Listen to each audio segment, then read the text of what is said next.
Good afternoon. Greetings. I'm Carl Blythe. I'm the director of the Texas Language Technology Center, and I'd like to welcome you here this beautiful Friday afternoon. Thank you for coming. You're all hardcore. Welcome to our spring lecture series entitled Languages, Literacies, and Computer-Mediated Communication. And I'm very pleased to have with us today our distinguished speaker, Professor Kramsch from UCBerkeley. And I'm very pleased, I'm very gratified to have this many people. We had also a very good turnout for our first speaker of the series, Jim G. I've already been talking to some of you. You're kind of provoked and stirred up by his talk, and I hope that this talk will have the same effect. Professor Kramsch studied at the École Normale in Paris and completed her agrégation in Germanic studies at the Sorbonne. And then immigrating to the United States, she taught German language and literature at MIT and applied linguistics at Cornell. At Berkeley since '90, she holds an appointment as professor of German and foreign language acquisition in the German department and the School of Education. She's the founder and former director of the Berkeley Language Center, a research and development unit for all foreign languages on the Berkeley campus. Claire teaches courses in foreign language pedagogy, discourse analysis, second language acquisition, foreign language literacy. Her main area of research is applied linguistics with an emphasis on pragmatic, aesthetic, and hermeneutic approaches to language study. Her books include, in here I'm going to keep it short, but her books include, not her articles, I won't go there, Discourse Analysis in Second Language Teaching, Interaction et Discours dans la classe de langue, Foreign Language Research and Cross-Cultural Perspective, Text and Context, Cross-Disciplinary Perspectives on Language Study, Context and Culture in Language Teaching, Language and Culture, Language Acquisition and Language Socialization, Ecological Perspectives. And she's just completed a book manuscript on the multilingual subject under review at Oxford Press. I also got rid of all the German titles, so you'll have to go to her website and see that. I couldn't pronounce them and do justice to them. Her articles have appeared in many of the most prestigious journals of the field, Studies in Second Language Acquisition, Modern Language Journal, the Canadian Modern Language Review, the ADFL Bulletin, PMLA, Journal of Sociolinguistics. And awards. It goes on and on. In 1988, she received the Axel Nelson Brooks Award for the Teaching of Culture. In 1994, the MLA Mildenberger Prize for Outstanding Research in the Teaching of Foreign Languages and Literature. In 1998, she was the recipient of the Goethe Institute's Goethe Medal. And in 2000, she had two awards, the MLA Distinguished Service Award and the UCBerkeley Award for Distinguished Teaching. She has served as past president of the American Association of Applied Linguistics and the co-editor of the journal Applied Linguistics. So, now you know why she's often referred to as a big name in the field. Her talk, as you can see, is entitled Authorial Intent and Cultural Authenticity and L2 Computer-Mediated Communication. Please welcome Claire Kramsch.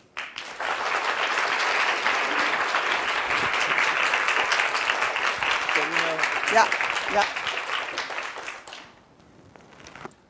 Thank you, Carl, for the generous introduction. I'm happy to be here. I suddenly realized I'd never come to, I think, Texas at all. What a lacuna in one's CV. So I'm delighted to be here. The topic I'm going to be talking about, I have dipped in and out for the last 30 years, in fact, even though it's not that apparent from my publications. But how can you be 25 years at MIT and not be interested in the relationship of language and computers in general and computer-mediated communication? In fact, I worked very closely with Gilberte Fürstenberg. I know that you had her visit here. I was inspired over the years by Carl's work on computers, etc., although I'm by far not as adept at computer language and computer vocabulary as Carl is. But as I was working on discourse and culture, since that generally is what one associates my name with, I've become more and more intrigued at whether the computer is a hindrance or a facilitator of cultural understanding across country, across geographical distance, etc. And it came home to me particularly virulently in the last 3 years. I was working with a team of researchers, all francophone researchers based in Paris, but francophones from all over the world, from Australia to Eastern Europe to South Africa to Northern Europe, etc., on a précis du plurilinguisme et du pluriculturalisme dans l'enseignement des langues. So there we were talking multiculturalism, pluriculturalism, plurilingualism in French. And I was all the more delighted to be on that. As you know, I am originally French. And it's always nice to link up with your roots on a scientific basis than just on a family basis. And so I was gladly participating, and I was one of the 3 principal investigators of that project, the other 2 being Geneviève Zarat from the Institut National des Langues et Cultures Orientales in Paris, and Daniel Lévy from Macerata University in Italy. And most of the dialogue that we were conducting was on the computer, how to put together this book on, with the 68 different authors, all in French. And I suddenly realized something that had already dawned upon me when I look at the speed with which the world is learning English and is speaking English. The more the world speaks English, the less they understand one another. And that is what dawned upon me during these 3 years of excruciating misunderstandings among the members of that research team.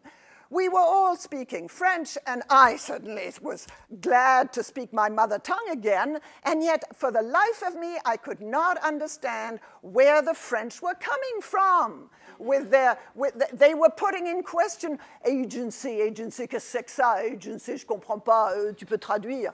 And I could not translate the word agency. And the more I thought about it, the more I realized how much our English and the French were imbued with ideological baggage, cultural baggage that did not translate and did not come across. And the computer made things worse because it exacerbated an illusion of understanding that we're used to from emails and internet communication. And so I am revisiting, in fact, with you today some data that were collected by Paige Ware for her dissertation in 2003, and that was the object of an article that Paige and I co-authored in the Modern Language Journal in 2005.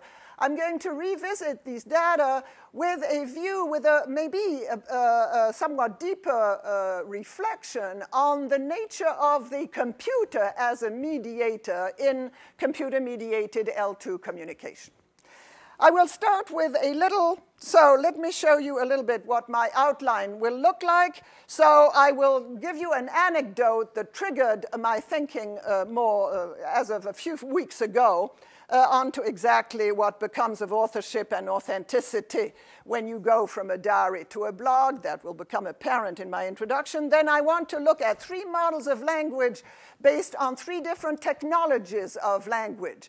The third one being the computer, but 2 others being previous technologies that still coexist today. From self-offline to self-online, what has changed? I want to say a few words about the original nature of the computer and the procedural epistemology that it has put in place, something that we easily forget now that computer has become part of our lives. In fact, it is introducing quite a different kind of epistemology that I want to say a few words about. And then in my 4th section, I will revisit the data that was published in 2005 and revisit it and reinterpret it in according to dimensions of space-time and reality online. I will say a few words about the hyper-reality of the communication that we observe online, and then the thrills and the anxieties of the network self.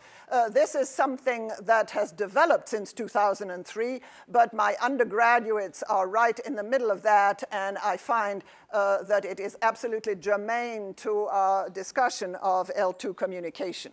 And then the conclusion will be a bunch of questions that will open up for discussion. So as a matter of introduction, I want to tell you what happened 2 weeks ago in my office. Here I have a pseudonym, Carolyn, 19-year-old sophomore, who comes to my office to discuss a term paper for a class. It was, in fact, a graduate seminar that I was giving on language and identity, but she's a bright kid, and she was doing very well as an undergraduate in that graduate seminar. She confessed to me that during her freshman year, she didn't really know who she was. So she started writing a diary every night. And for her term paper, she told me she wanted to revisit that diary to see how far she had come since her freshman year, since she was now in her second year. I thought it was a great idea, and as we talked about it, she told me that she would write her diary every night in her freshman year, and she added she would send it to her mother and to her friends. And I said, well then, wait a minute, it was a diary, you said? Why would you want to share your diary with anybody else? And she said she couldn't think of anything she would write in her diary that was not suitable to share with others. And moreover, she would never have the incentive to write a diary if she couldn't send it to others to get feedback. Oh, I said, so it wasn't a diary, it was... So I said it was a blog. She said, no, it was a diary. And she said, and I said, and they responded? She said, oh yeah, they gave me feedback, and I incorporated their feedback in my next diary entry.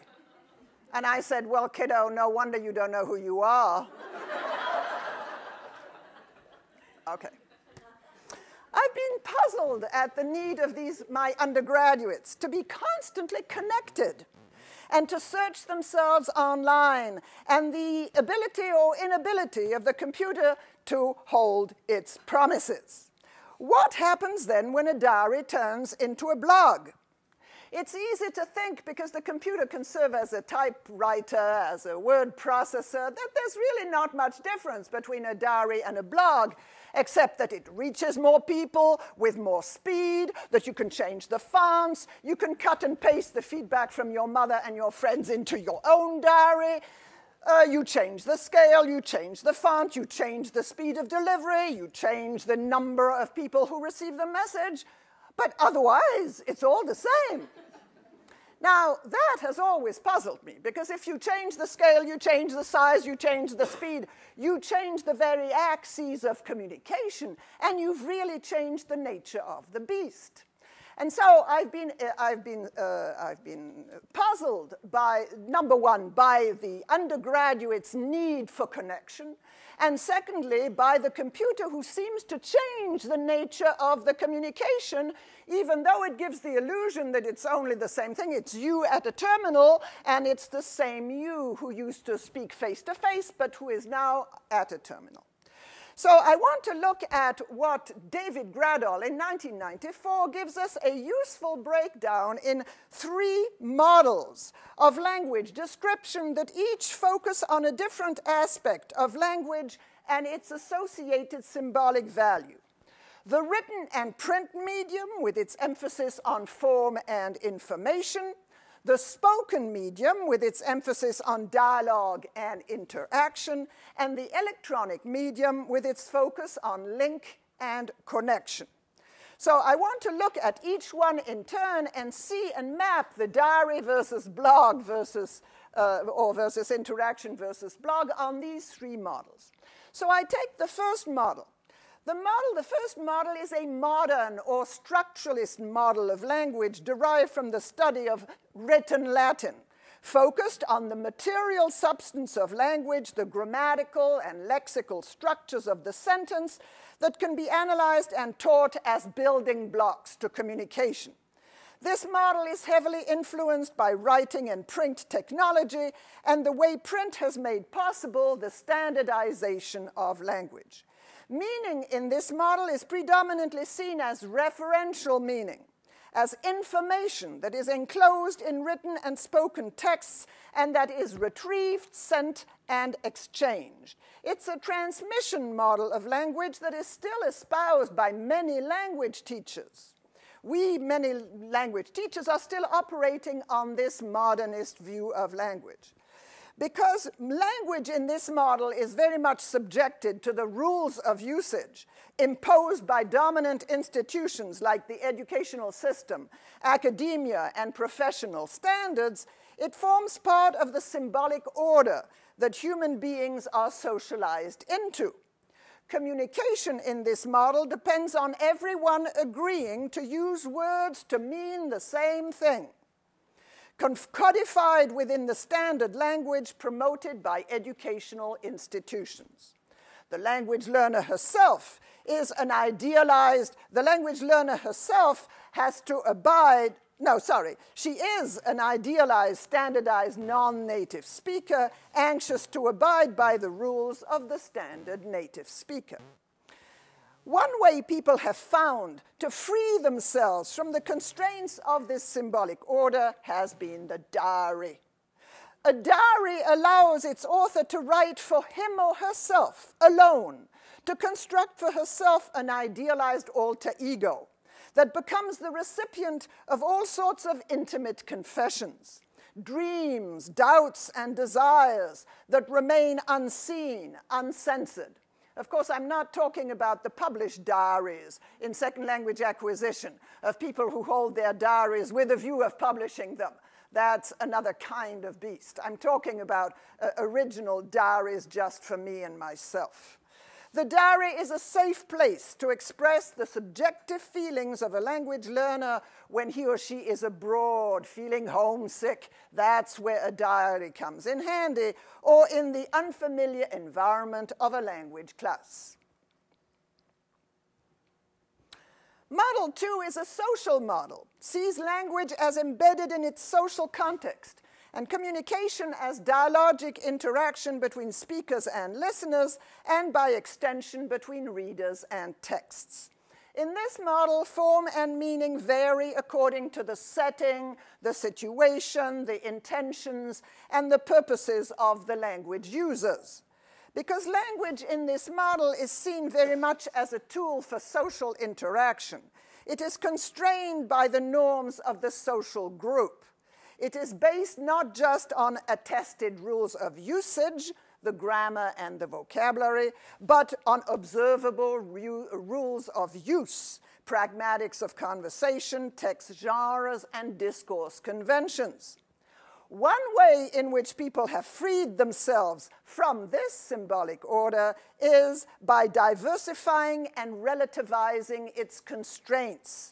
Not the diary, but the chit-chat conversation is the genre of choice here for the language learner. Conversation or dialogue allows speakers to construct for themselves a new subject position with every new interlocutor and with every linguistic choice, which is why our students love chit-chat conversation because you can fudge on grammar, you can use alternative words, you can use gestures and piggyback on one another. It is less constraining than the constraints of Model 1 language.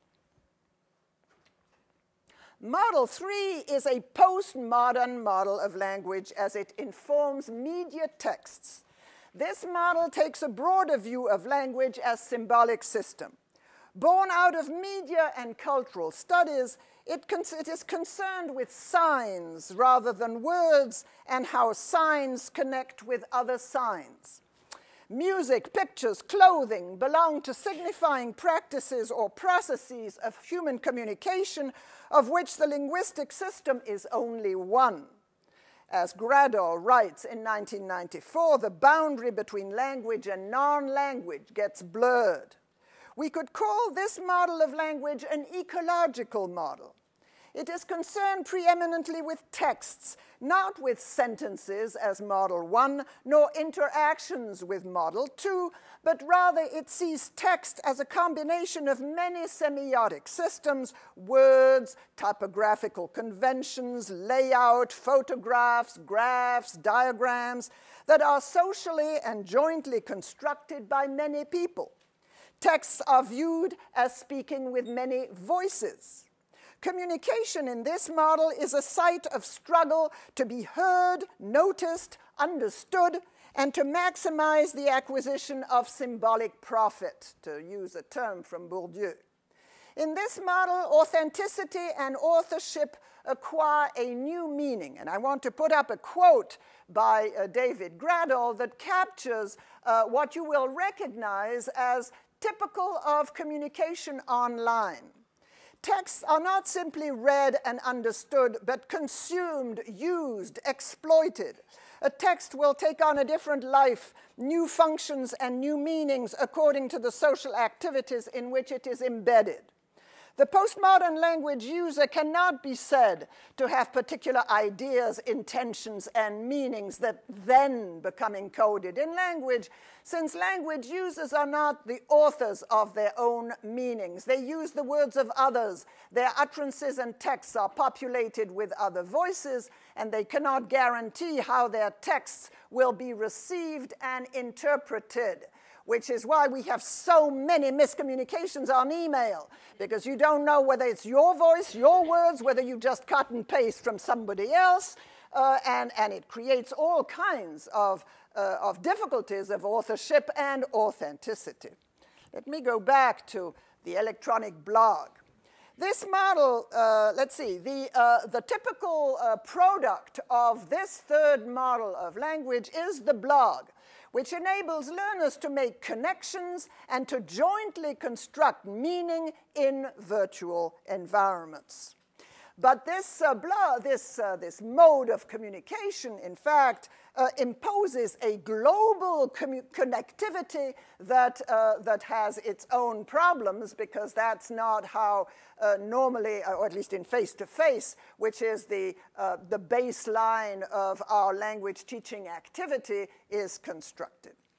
So I want to ask now, from self offline to self online, are we talking about a difference in degree or a difference in kind? In every one of these three models that I've been talking about, language is linked to technologies for the production and reproduction of semiotic systems, namely for the reproduction and production of meaning. The pen or the printing press in the first one, the tape recorder, the telephone in the second one, and television and the computer in the third model. They represent different stages in the development of technology, and they all coexist today, in fact, in the computer, since you can use the computer as a word processor, as a tool for face-to-face communication via interactive video or Skype, or as a television. Thus, there is a temptation to think that computer-mediated communication is different from spoken or written communication only in degree, not really in kind. And you're going to have plenty of your colleagues say there's really no difference. It's not the computer that makes the difference. It's the person sitting at the computer. It's the users that we make. But the computer itself is totally neutral. I will, you can see already in my tone of voice that there's going to be a but. So the computer, they argue, fosters the same kind of language use as before, only now with a broader readership that has easier and speedier access to texts. In fact, some people like Warschauer and Kern, 2000, have argued that the computer is a facilitator, an enhancer of textual literacy, but has not transformed textual literacy. But that's what I want to contest. Okay. The perspective I'm going to take is that of a postmodern view on the computer, is namely that I'm inspired by work by Bruno Latour or Donna Haraway. my use of the computer as a typewriter or as a database or as a way to network is itself an historic event embedded in a network of discourse practices and institutional constraint. So we have to see the computer itself as a historical phenomenon that is embedded in all the other uses of the computer that you deal with. And the data that we're going to look at, the miscommunication that happens here is not just due to the terms that talk or the vocabulary, but the other uses of the computer that the two protagonists online make, and a whole culture of use of the computer that is historically contingent and affects the way we see the screen, we consider text, and we contribute to the production of texts. So it's not bad at this point to remind ourselves of what I'm going to call Computer Science 6001, which is the course that is given at MIT every semester and is the structure and interpretation of computer programs. That's the introductory course that is given at MIT and that was written by Abelson and Sussman in 1985, and at some point that MIT paid all its faculty to take an appropriate course in Lisp, which was, even the humanist had to take that course, which was quite an eye-opener. Abelson and Sussman, 1985, in their structure and interpretation of computer programs, make it clear that, and I quote, "The computer revolution is a revolution in the way we think and in the way we express what we think." That is an interesting quote, because the computer revolution is not a revolution in the way we program or we type or we use word processor. It's a revolution in the way we think. And the computer is already affecting our students' way of thinking. Have you noticed that they all think in bullets? They think in bullets. When you start working on an argument that requires a sustained attention and the ability to not to take notes before I get to the end of my argument, they get impatient. Why don't I use PowerPoints with the bullets? So they think already in those terms. So as MIT, they add that while we have been used to viewing knowledge as declarative and language as referring to how the world is, computer knowledge is procedural. That is, it acts upon the world. It models it. It manipulates it in an attempt to solve its problems. And I quote from them, "The essence of this change is the emergence of what might best be called procedural epistemology, the study of the structure of knowledge from an imperative point of view." And that's what the computer does. It models a different self, a different reality on the screen. It does not just represent it. As MIT literary scholar and computer scientist Jane Murray writes in her Hamlet and the Holodeck, Janet Murray is both a literary scholar and a computer scientist with whom Gilbert Fürstenberg and myself worked for many, many years on the project Athena. And Janet Murray has identified those four characteristics of the computer, this procedural epistemology that I was talking about. She says that we tend to forget that the quintessential procedural, we tend to forget the quintessential procedural nature of the computer, invented to solve problems by drawing on an unlimited relational database. The computer gives access to a mutable, kaleidoscopic world of possible connections that seem to have no center. And the internet is a beautiful model, of course, of that. This procedural epistemology is characterized by distributed authorship, and I will read you what she says. The connectionism of cyberspace is enhanced by the interactive nature, the interactive network of users itself. the computer encourages collaboration and collaborative virtuosity in playing with words, piggybacking on each other's words, and almost playing with signifiers, which we find a lot in chat rooms, etc. The attractive feature of the medium is, thirdly, the sense of spatial agency that it confers its users. Unlike authorship, which was linked to model one of language, authorship as the imprimatur of the publishing industry or the government or the church, the beauty of course, the computer is that authorship here is gained at the tip of the mouth, of the mouse, not the mouth. That's one slip of the tongue. But that it is distributed precisely because you can cut and paste and collaborate on the creation of texts. And encyclopedic reach, because the computer is an environment that can not only manipulate existing symbols like words and texts and word processor and hypertext technology, but also model, that is, represent reality and thus recreate it.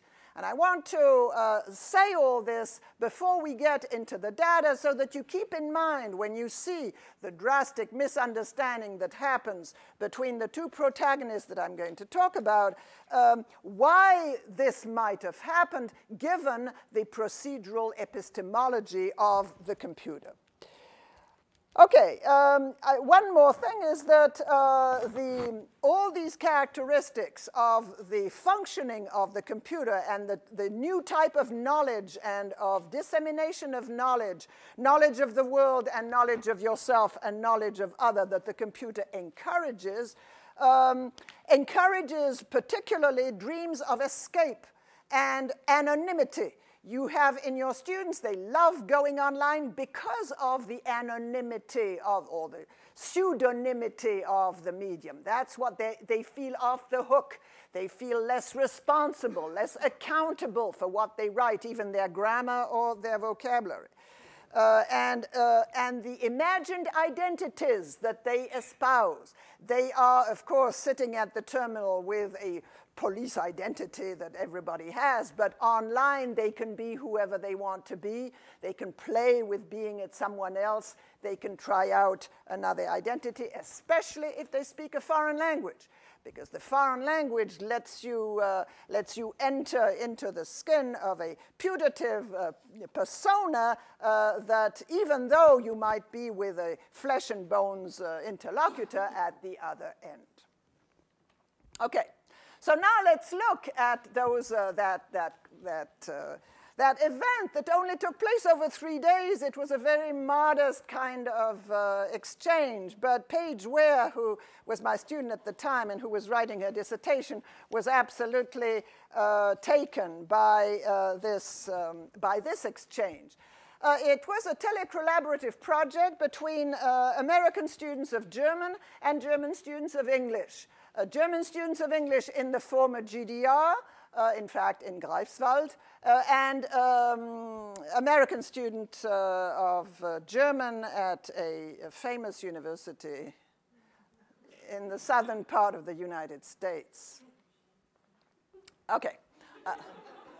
We don't say, so I will not reveal where it was. We have, now, the students were put in groups of 5. And they were to interact via an interface, via a electronic bulletin board, and they had been given they were to post in small groups their comments on the result of a language and culture survey. In fact, it was the Cultura, the Gilbert Fürstenberg Cultura project that they were doing in English and in German. And they had done that together, and they were to post their comments online, and then they were to choose which language they wanted to use, English or German. But they had to switch between English and German, and they had to start with the language that was not theirs. So the Americans had to write in German, the Germans had to write in English.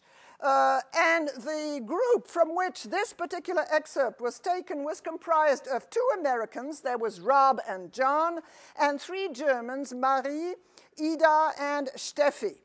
All the members of the group had previously posted their first assignment, and they all used their foreign language to do so. So the Americans had written in German, and the Germans had written in English. Now they are waiting for Rob's contribution. Rob's posting is responded to by Marie, and the following exchange ensues, to which none of the others contributed, so we're only going to see Rob and Marie here, but to which they had access via the bulletin board.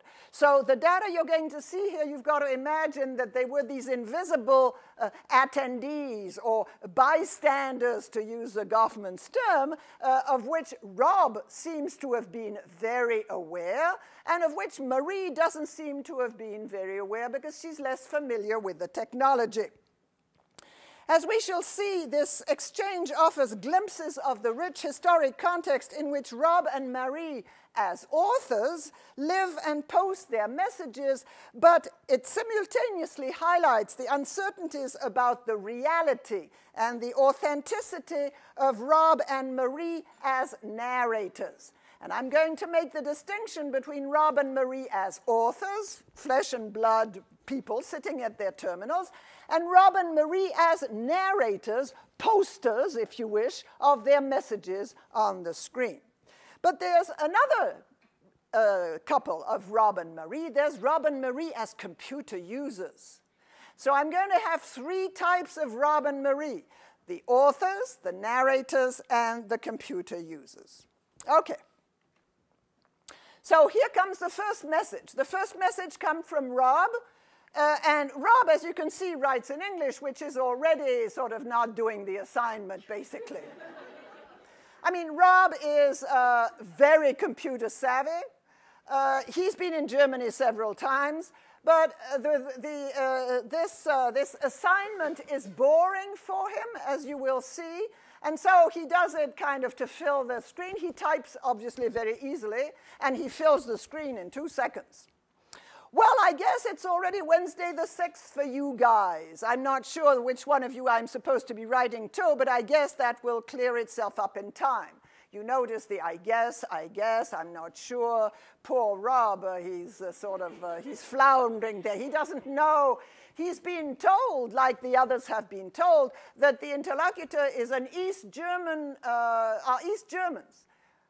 He has been told what East Germany means, and he's been to Germany several times, so he's got full of stereotypes and full of half-truths or truths swirling in his head about who these people are, but he doesn't really know them.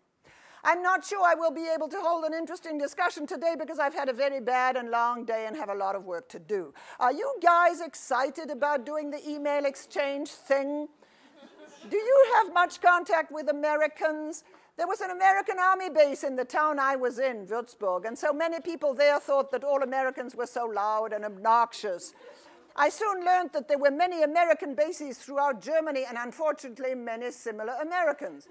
I learned German fast and with a good accent just so I would not be related to them, but I'm not sure how all that is in der ehemaligen DDR. I mean, with the American bases. She meant in the former GDR. Do you dislike being called like that? Do you like being called that? If so, what do you prefer, if anything? Many people in the US are proud to be from certain states like Texas, or even from the north or the south. We are such a big country that we need to divide ourselves up in order to define ourselves and relate to others. Okay, let me gloss this a little bit. Here we have Rob, the narrator, which in my text I have in italics. Rob is in italics, the narrator, okay, has problems with footing. He is trying to find his bearings, not knowing who the others are, and that's quite understandable. And finding the proper narratorial voice as he bravely attempts to establish a common ground for an informal exchange among what are strangers. His convivial form of address, you guys, his hedges, I'm not sure, I guess. His disclaimer, I'm not sure I will be able to hold a decent conversation. His attempt to distance himself from ugly Americans. his efforts not to sound judgmental about the division of Germany by equating it to the division of the US into states, all these are attempts to reduce the distance between him and faraway strangers. He wavers between various subject positions, a plain good guy of fellow students, a good rather than an ugly American, or a proud American. So he's floundering to find a subject position. But we must also look at Rob, the computer user. As a computer user, Rob is very competent. But he is obviously not interested in this email thing. Number one, email is already started not to be the thing that young people do nowadays. Email is for old fogies, but not, I mean, nowadays you text, you all this, but not email. So this email thing is pretty derogatory. Because for him, and in addition, the computer assignment is boring. So we must consider the non sequitur, the monologic style, the ease with which he can fill a whole screen with words to quickly get rid of an unwelcome assignment. So Rob is, in Bruno Latour's words, Rob with a computer. And Rob with a computer, dash, dash, is a different person than Rob with a voice or Rob with a pen and paper. And that's the point that Bruno Latour makes. If we've got to see the instrument as part of you and part of your social practice. To this, we have to add the fact that Rob is writing in English.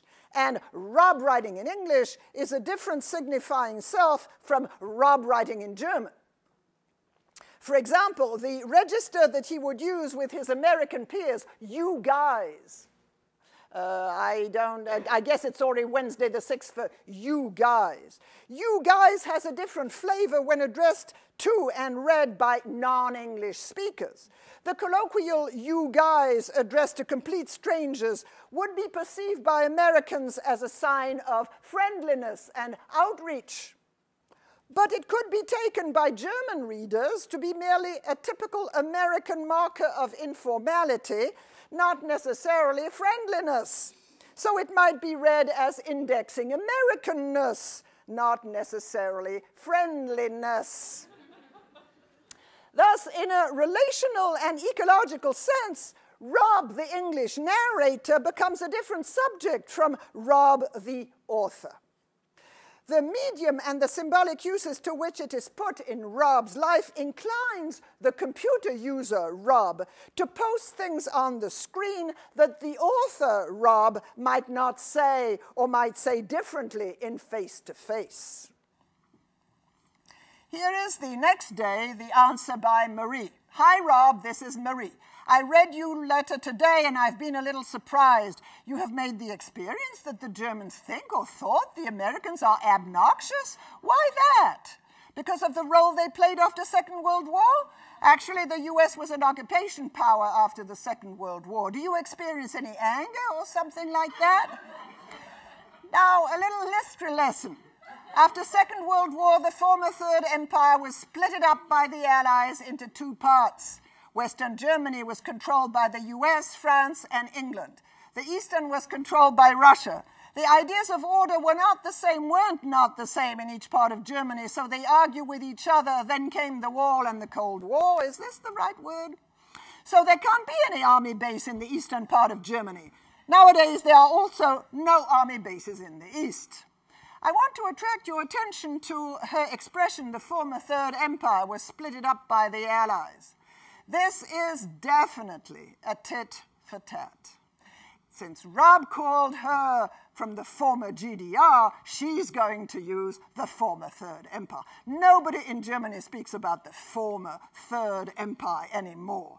The former Third Empire is almost tendentious, is almost a political taboo. You don't talk about the former Third Empire. So this is tongue-in-cheek, a tit for tat. If you called my former country the former GDR, I'm going to call our common, or the Hitler's empire, the former Third Empire, which, of course, Rob doesn't pick up on that, but it's pretty clear when you roll up and down the screen.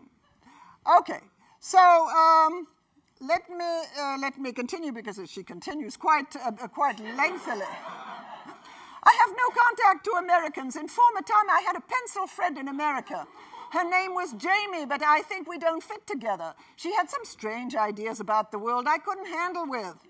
And then comes along, I had to cut because there's just too much. Well, I was born in the former GDR. As you can see, she repeats the former GDR.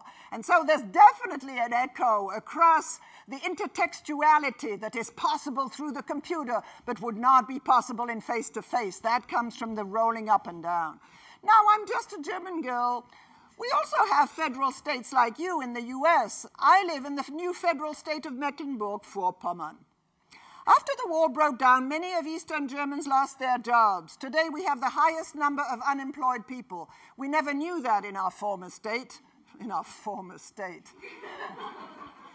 Interesting. So there's a kind of bitterness here. The social system in the GDR was bad, but there weren't unemployed people. That's just one reason for bitterness here. And then, all of a sudden, to my point of view, the reunification was just fine. Now there's so many abilities for me. I'm really happy and glad. And you can't believe she's writing this. You think, my God, is she just putting on the another party line? It's so... Everything in the GDR was strictly organized. Today it is possible to do what you want, just having a little American dream. Today it is like in America maybe. We are allowed to do what we want, to go where we want, and to say what we think. We're just glad. There are always good and bad things, and to my mind it was the best that could happen to us. What do you think? Is Bush a war hawk? We had a little discussion in class about. Write me your opinion.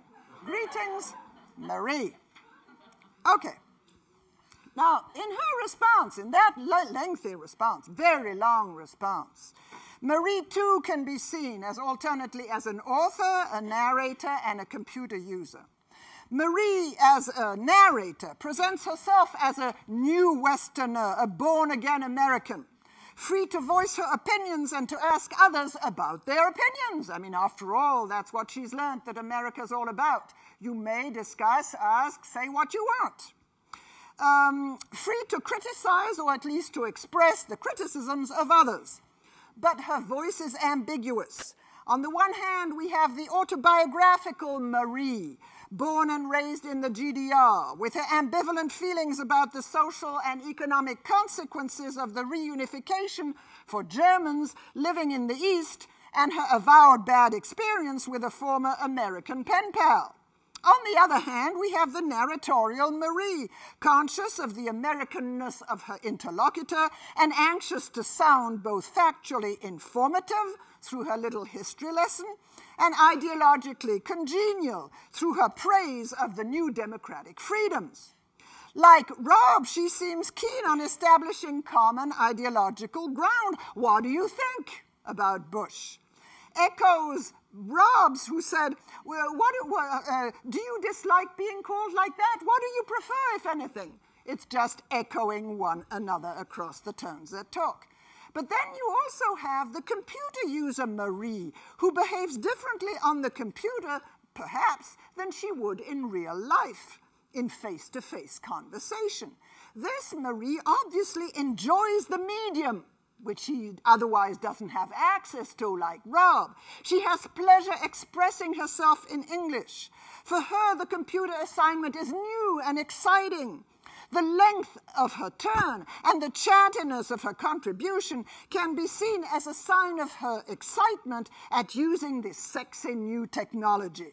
Her eagerness to practice her English, or to show off her new Americanized identity, or to shoot her mouth off in the hyper-real, carefree way she feels that the electronic medium encourages her to do.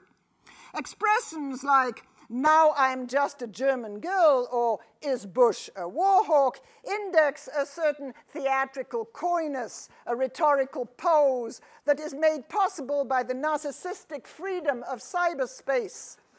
But her display for the enthusiasm for the German-American dream sounds a little artificial after the depiction of the unemployment rates caused by the German unification. So where is the real Marie?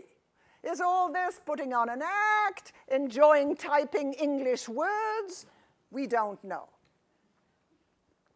Dear Marie, comes Rob's response, as you can see on Wednesday the next day. Thank you very much for the little history lesson, but unfortunately I was already aware of that. My only question was whether the American army bases had moved to the old eastern part of Germany since Die Rob is is rather touching in the way he knows German and he knows the word for the fall of the world. He uses the word Die Wende correctly, but he's awkward in his response. Maybe because you didn't grow up around any of these bases, you don't have the same experiences as the people in West Germany do with the soldiers. Ooh, that's not too good, because he's sort of saying you in the East, you don't know what they know in the West, and ergo you're inferior. And yes, I met many people that did not like Americans at all. As I said, I learned to speak German very fast and with a good accent, so that later I was able to avoid these problems. As far as Bush is concerned, I would apologize for his being elected as our president, but as I was in Germany at the time of his election, I wasn't able to vote. And therefore, I'm not guilty of his being elected. Now that he is president, all I can do is hope that he does what is right instead of criticizing him. Let me comment on this. Rob feels obviously peeved at the little history lesson, despite the mitigating diminutive little, especially coming from a woman and from a foreigner. He doesn't take Marie, her narrator's admonition, as being possibly some phrase that comes from her environment. She has just learned the term warhawk. It's such a beautiful word, warhawk. It sounds interesting, and she just wants to plug it in. Who knows? She's not even maybe not even politically inclined, but you never know with Marie, because she's dickented in Ohren. You never know. So maybe it's a phrase that comes from her environment, or a role that she is playing, or the expression of an exuberant young East German excited to be sitting at a computer. His answer is addressed to the autobiographical Marie, to the true Marie, to the real Marie, whose statement he has taken at face value. In his response to what he takes to be an attack against his elected government, he feels obliged to toe the party line, even though he later admitted that, quote, he didn't know why he wrote that because he doesn't even support Bush policies. So he, too, displays a narratorial or virtual self that is not necessarily the authorial self of the real Rob. So there's a dynamic there that you don't know what is authorship and what is authenticity. Marie responds, and as you can see, they're becoming shorter and shorter. Good morning, Rob. It's about 7 and it's my birthday. Probably my English knowledges are to blame for the misunderstanding. I'm sorry I wouldn't teach you. Your answer in order to Bush sounds a little bit sulky. I don't want to attack you, or was it just ironic? My English seems to be that bad that I maybe can't hear those fine differences. Have a nice day, Marie. So as you can see, Marie, the narrator, is struggling with the truth value that she's expected to attribute to Rob's statement. Surely he must be sulky, that is, offended or on the defensive. In turn, her own statement, I'm sorry, it's not clear whether she's, I don't want to attack you. I'm sorry, I wouldn't teach you. The I'm sorry is ambiguous. Is it a real apology? Is it the display of an apology? A coy simulation of an apology? The real and the virtual collide. In the absence of further clues, the conversation feels like the blind leading the blind to the distress of the parties involved. This last statement, in its brevity and inconclusiveness, shows the perplexity of well-intended participants when conducting real-life exchanges in the hyper-real online environment. From then on, Rob participated very little in subsequent weeks. Marie, by contrast, continued to write more prolifically than any of her peers on either side of the exchange. After the online exchange ended, the researcher attempted to clarify the misunderstanding by asking Rob and Marie for their perspective. Rob did not respond except to post the following message that refers to a passage from Marie's posting. So he, as you can see, he cut and pasted directly from Marie's message, pasted it in, put Marie in parentheses, and then added the following Glas. Ich glaube, dass jeder Germanistikstudent etwas davon lernen konnte. Wir sollen alle unsere Geschichte kennen. We should all know our history. I think that every student of German can learn from this. We should all know our history. It sort of pains you to read that because, of course, as we know, we can question which history and whose history should he have known.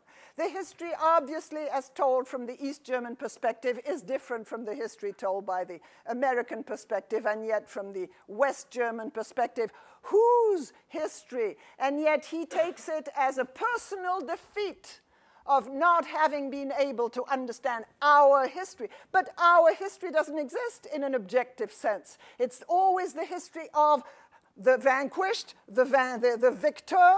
The victor writes history. The vanquished, unfortunately, don't get to write their own history. Which one? And Marie very savvily sort of plays on that also. She answered Paige Ware, the researcher, and she was as nonplussed as the others, saying, I wanted to avoid misunderstandings. I felt like I had to explain everything because I wanted him to understand what I was trying to explain. I had a long time to think about it, and in the end, I can't say what made him angry. I read the letter once, twice, again and again. I cannot say. My big explanations may be. My writing sounds very teachful, don't you think so? I wrote him so many things he had already known because he had spent time in Germany before. You told me that he's very proud on his knowledge about Germany. Could this be the reason? Write me your opinion. And that was rather sweet and broke Paige's heart when she read that because it was unavoidable. It was two individuals caught between the two different versions of history, two different countries now geographically on the map, and a computer that served as an imperfect tool of mediation to mediate these incredible intercultural gaps. So I want to reflect now on the three dimensions of precisely what the computer was introducing here that exacerbated the misunderstanding. Let me read you something on each of these three dimensions of online communication. First, both the presence and the absence in space. Unlike real space that is characterized by either the presence or the absence of two living sign users who share a common acoustic, visible, or palpable material communicative base, virtual space is characterized by both presence and absence. They are both sitting at their terminals, and you can read their word on the screen, but they are not there. They are reduced basically to typographical forms on the screen, in addition where you're not quite sure whether it's their words or somebody else's words. So there's a kind of a tension between the signs on the screen that are signed by them, but that might not be their own words.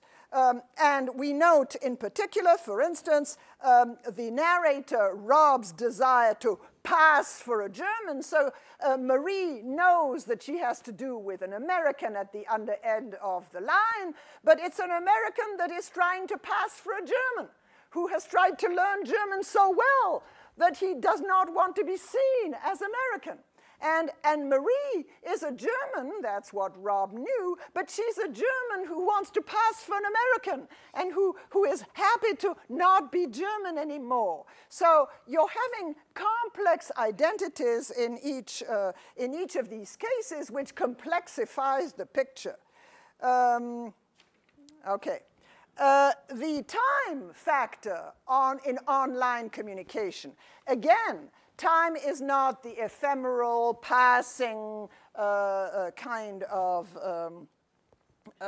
time that we have in face-to-face interaction. It's a time that we can repeat and is reversible ad infinitum. Of course, the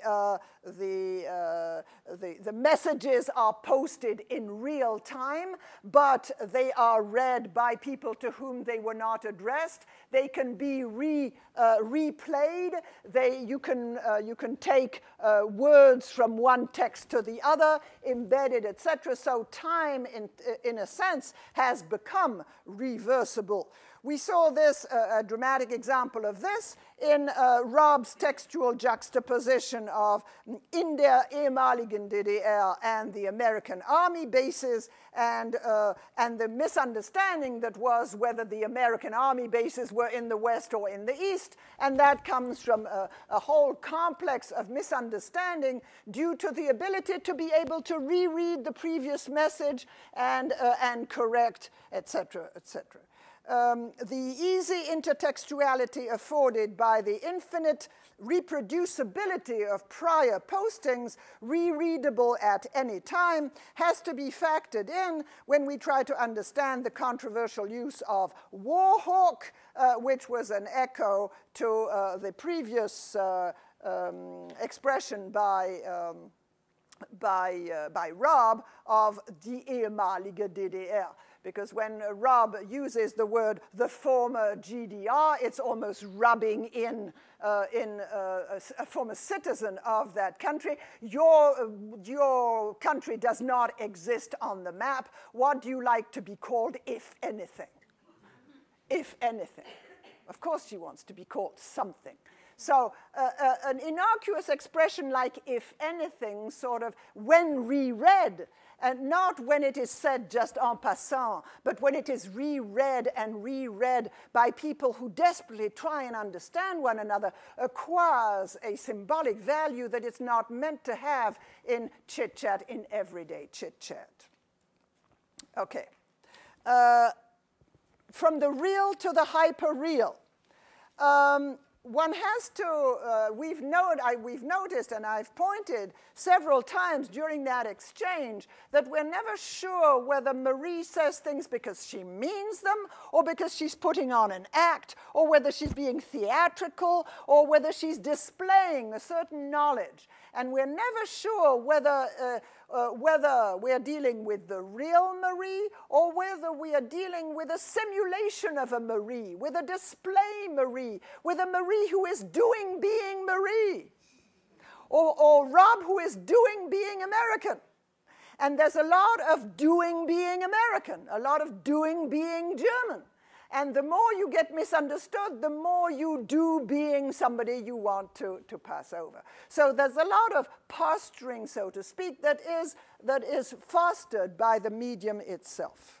Which is why I ask two questions: who's the real me, and where is the real me in this kind of online communication?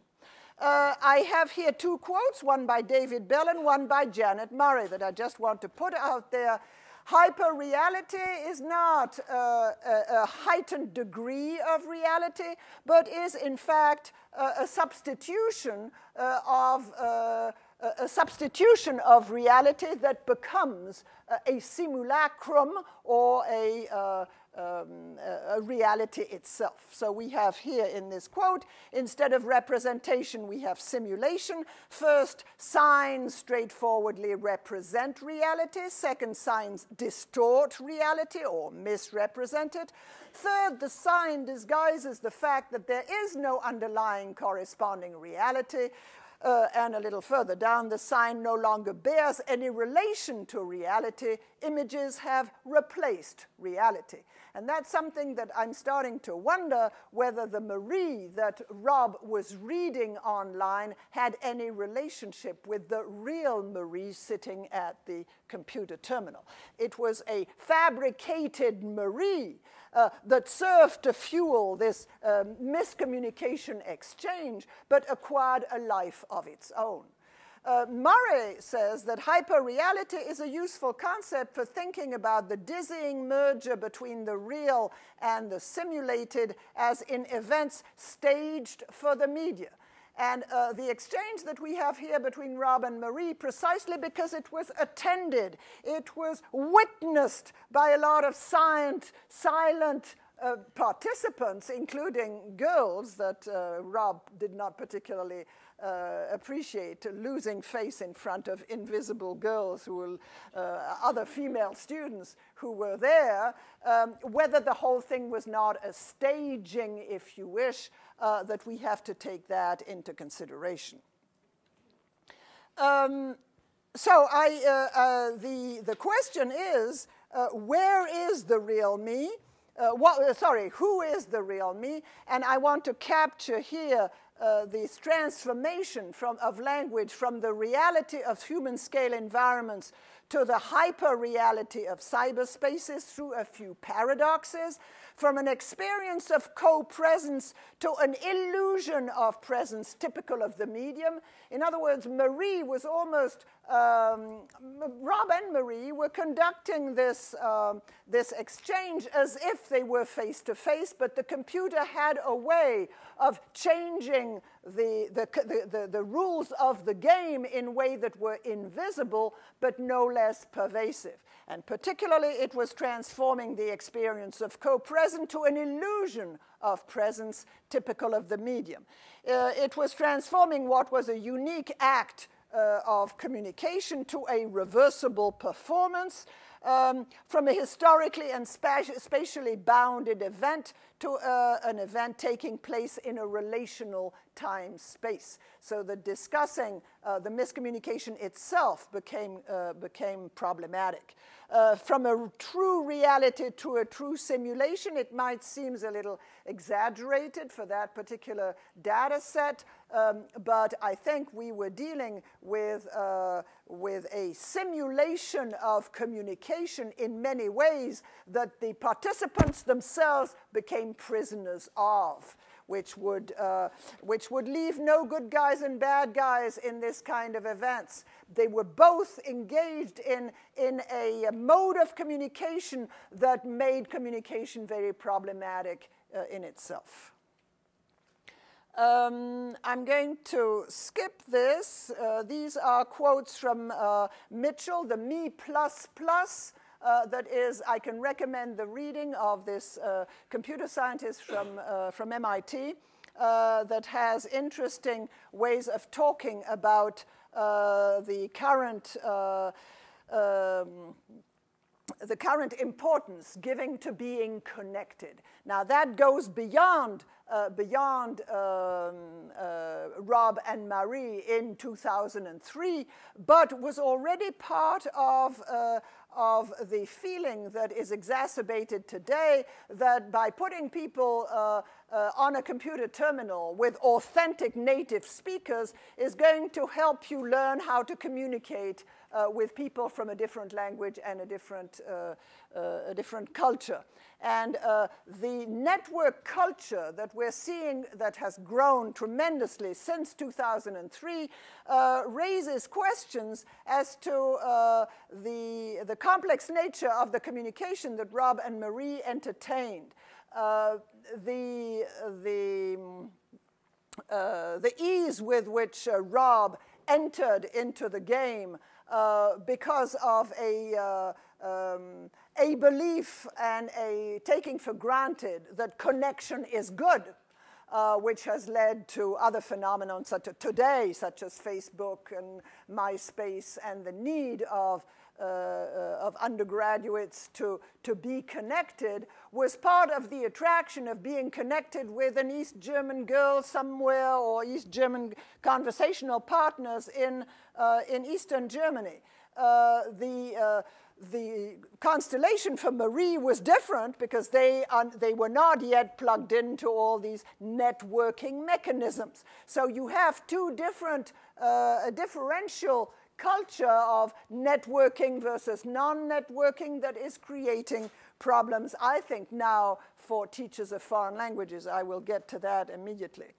I have put I Facebook, therefore I am, which is not a quote from me, it's a quote from one of my students.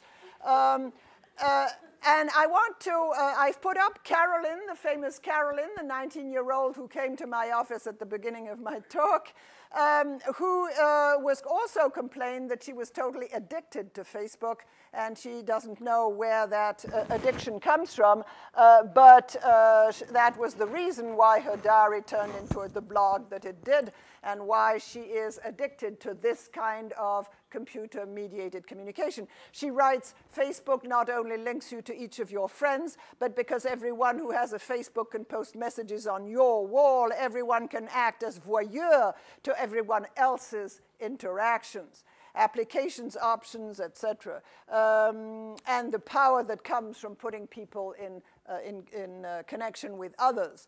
The second quote comes from a graduate student who is experiencing the same thing and who no longer can tell what is true and real. If it appears on Facebook, this is real, and this is her reality. Now, from a graduate student, 25-year-old graduate student, I find that a little concerning. And she writes, it's hard to figure out what it is about social networking sites that makes them so addictive. I'm putting that up not because it was the situation of Rob and Marie, obviously, but this is the culture in which the historical social culture in which Rob's and Marie's are developing their interactions in a foreign language. Which is why I want to end with more questions than I started. But I find that computer-mediated communication and the kind of miscommunication that we've seen with Rob and Marie raise questions as to the fundamental tenets of language education and language learning as we knew it. You will remember that in exactly 1980, Christopher Candlin and Michael Breen, the famous Breen and Candlin article that spelled out the tenets of communicative language teaching, had said that communication, and also in a foreign language, means the expression, interpretation, and negotiation of intended meaning. That's anyone who's become a language teacher in those days, that was our Bible, that was our mission. And it was to be a synthesis of ideational, interpersonal, and textual knowledge. And it included a tension between the individual and the collective, because the individual wanted to say a lot of things that were not appropriate, not accurate, et cetera, not sociolinguistically acceptable. And I will just read you here the quote from Breen and Candlin. The social conventions governing language form and behavior within a given sociocultural group are central to the process of language learning. Participants typically exploit a tension between the conventions that are established and the opportunity to modify these conventions for their particular communicative purposes. And here comes the clinching for what communicative language teaching was about. We were not only teaching them vocabulary and grammar, we were giving them tools to discuss the conventions themselves. Communicating is not merely a matter of following conventions, but of negotiating through and about the conventions themselves. It is a convention creating as well as a convention following activity. Now, my question is, if today it's not so much the message, the communication that is important, but the connectivity, number one, What is important? If today what's important is visibility, not so much to get your message across, but to be visible to others. If the purpose is not so much to negotiate meaning, to find what you actually meant to say, and to probe more, but in fact to find common ground, which there might not be, because the world of Marie and the world of Rob are maybe incompatible. So maybe what they need to understand each other's worlds and accept the differences rather than try and find common ground. Then we don't have that in computer-mediated communication, because the computer gives you the impression that its conventions are natural, or that's the way things are, that's the truth. If, according to the procedural epistemology of the computer, it's all about problem solving, instances of miscommunication are problems to be solved. As when I show the data from Rob and Marie, many teachers tell me, how can we prevent such miscommunication? And I always answer, it's not a question of preventing it. It's unavoidable. It's more a question of making it into a teaching moment, but you can't prevent such miscommunication. And then performativity, seeing how much of what Rob and Marie said was display, was theatricality, was putting on an act, was acting out. Are we returning to a display, to language as display, language as playing with signifiers, language for language's sake, which I call multilingualism light? And I want to throw that out and now open it up for discussion. I want to thank you for your